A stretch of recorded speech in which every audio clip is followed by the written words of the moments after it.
Hello, welcome to the Crone Zone. I'm Lynn. So today I thought we'd have a look at a couple of recent readings that I did where court cards featured.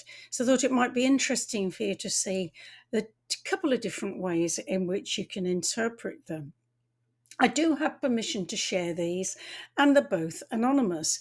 So we start with the first one.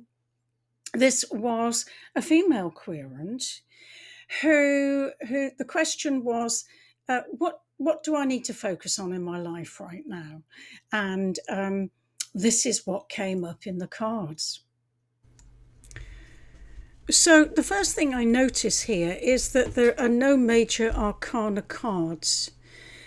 So this situation isn't a great life-changing event. It's to do with daily life, ordinary life, everyday things. Of three of the four cards here are court cards.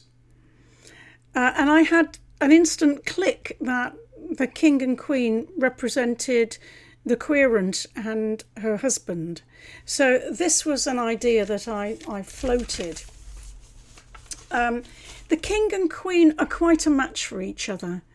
They're well balanced, both with lots of drive and ambitions, which could cause conflict of interests. I noticed that the two monarchs are positioned so that they're looking away from each other. They're not paying enough attention to each other. Both are concerned with their own things. Next to the king, we have the Two of Pentacles. And from this I got that he was spinning plates. He's trying to balance things out. Just giving a little pinch here and there to the domestic things, neglecting practical everyday things, something this king can do. Next to the queen, we have the Page of Swords reversed. That indicates a block there with communications. Either she is not communicating, she's disgruntled but is not actually saying anything about it, or she's communicating in a negative way which might manifest as something like sarcasm or nagging, but not clear direct communication. So next I asked what might help this situation, and I drew a further two cards, and I got the Three of Swords and the Six of Pentacles. The Six of Pentacles had an instant resonance with the two, and that's not just because it's the same suit. Both are about balance, and there are scales in each of them, aren't there? And the Six seems to be sending that message. Things need to be balanced out. There needs to be a lot more give and take.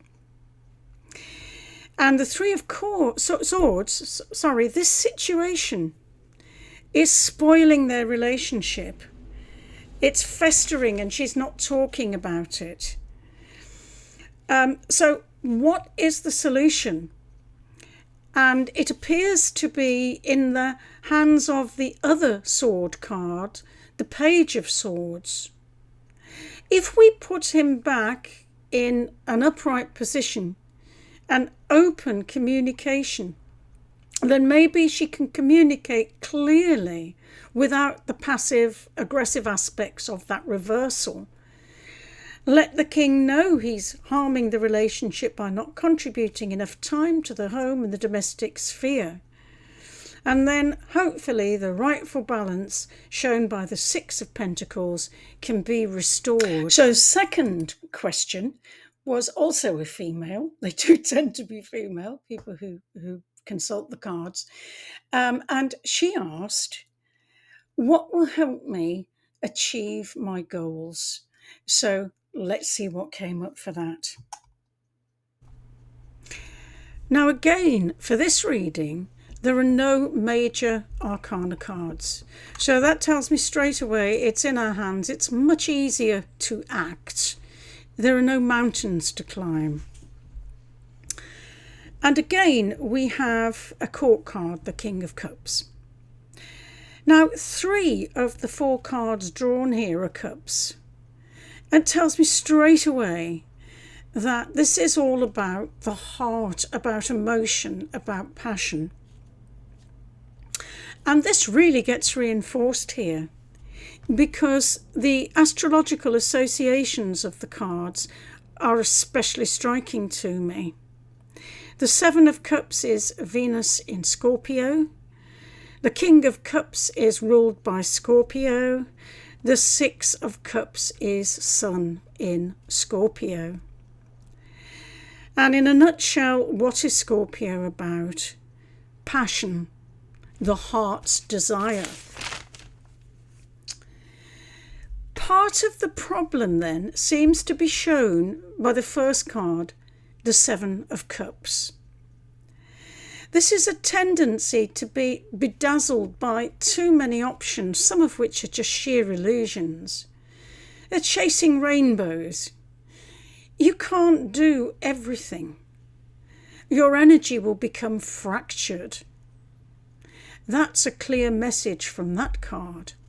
You need to find out what it is you really want. Then the King of Cups really reinforces this message. Focus on what you really love and hold the dream steady. Keep it burning in your heart. I mean, this king stabilizes that emotion and holds it. It's about a maturity of knowing what you want and then passionately pursuing it with persistence. And the 6 of Cups, again, sends yet more of a message here. It says, go back, if you like, to what you always knew was right for you when you were younger, when you were a child even, before you got the confusion and got tainted with everything on offer in the 6 of Cups. What was that pure heart's desire that you had? Go back to that, because that is really the way forward for you. And the 4 of Wands shows that from this you will produce your goals. You will produce stable results which will make you happy and which you'll be able to celebrate. So just from those 2 readings, we can see 4 different ways of using the court cards. In fact, in the first reading, just within that one little spread, there were 2 different ways that the courts were operating. So the first way, with the King and Queen of Wands, was that they appeared to represent actual people, the querent and her husband. So actual people in the querent's life. But the second court card in that same little spread, the Page of Swords, was operating as an action, really. This is what you need to do. You need to communicate. At that instance, he stood for communications. In the second reading, the King of Wands represented qualities that needed to be adopted, modes of operation. This is the way to go. This is the way to be. Be like this king, and you will be able to achieve your goals more easily. So I hope that's a good illustration of the different uses, or some of the different uses of the court cards, and also that you've enjoyed finally looking at the cards in action now that we've covered the whole deck. So it just remains for me to say bye-bye, and I'll see you next time.